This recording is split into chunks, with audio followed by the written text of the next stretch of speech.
Tu regardes, tu restes, tu fais partie du truc. Ici, on ne fait pas de contenu fast-food. Chaque vidéo est un terrain de jeu, un champ de bataille, une énigme. Tu veux juste cliquer, passe ton chemin. Tu veux comprendre, rire, cogner, réfléchir, alors reste jusqu'au bout. Et si t'es encore là à la fin, t'es pas juste un abonné, t'es un complice. Bonjour, ici Gilles Deprez. L'année 2016, l'année qui nous obsède encore. Pourquoi on en parle tellement ces temps-ci dans les médias en 2026? L'année 2016. 2016, l'année qui revient comme un fantôme. Dans les conversations, dans les mèmes, dans les vidéos. Pourquoi cette année nous obsède-t-elle encore presque 10 ans plus tard? Beaucoup disent que 2016 était la dernière année normale. La dernière avant les crises, avant les fractures, avant le chaos. Mais est-ce vraiment de la nostalgie ou est-ce que 2016 marque un tournant profond dans notre histoire collective?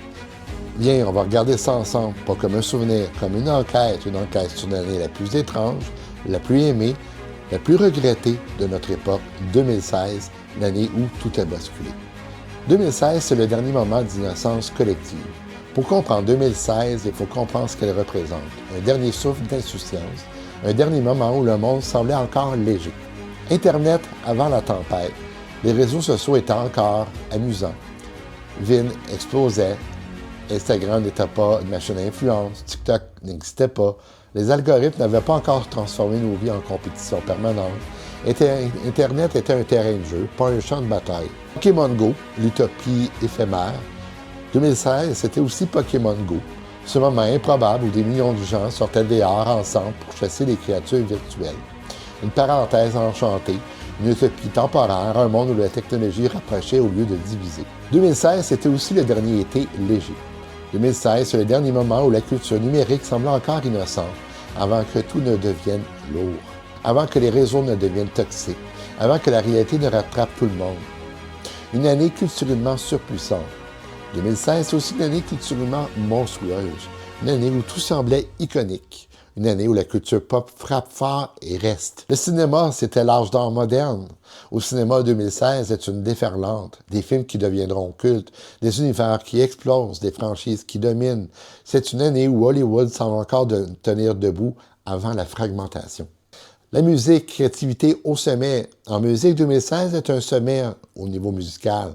Des albums qui marqueront une génération, des artistes au sommet de leur créativité, une bande-son qui, encore aujourd'hui, déclenche une vague de nostalgie instantanée. Les séries télé, l'explosion du prestige. Stranger Things débarque. Westworld fascine. Game of Thrones est encore un phénomène mondial. 2016, c'est l'année où les séries deviennent un langage commun, un ciment culturel. Les jeux vidéo, l'année des classiques, Overwatch, Uncharted 4, Dark Souls 3, des titres qui deviendront des références. 2016, c'est une année où la culture pop atteint une forme de maturité, une année où tout semble converger. En 2016, c'est aussi un monde qui bascule. Mais 2016, c'est pas seulement la nostalgie, c'est aussi une année de fracture, une année où le monde commence à se fissurer. Le Brexit, c'est le premier choc. Le Brexit, une surprise mondiale, un choc politique, un signal, les certitudes d'hier ne tiennent plus. Le monde entre dans une zone d'instabilité. Les tensions sociales, partout les tensions montent, des attentats, des divisions, des fractures culturelles. 2016, c'est l'année où l'on comprend que l'ordre mondial d'après 1989 touche à sa fin. C'est aussi la fin de la stabilité. La stabilité n'est plus garantie. Le futur ne sera pas une ligne droite. 2016 marque le début d'une nouvelle ère, celle de l'incertitude permanente. La nostalgie comme mécanisme de survie. Si 2016 nous obsède autant, ce n'est pas seulement parce qu'elle était cool, c'est parce qu'elle est devenue un refuge mental. Le monde après 2016, en fait depuis 2016, le monde a enchaîné une pandémie, des crises économiques, des guerres, des tensions politiques, des réseaux sociaux toxiques, une anxiété collective qui explose. Face à ce chaos, 2016 devient un symbole, le refuge psychologique. Alors le symbole d'un monde qui n'existe plus. C'est un monde où l'on respirait encore, où l'avenir semblait ouvert, où la vie n'était pas une succession de crises. La nostalgie n'est pas un caprice, c'est un mécanisme de survie. 2016, c'est aussi le point de rupture générationnel.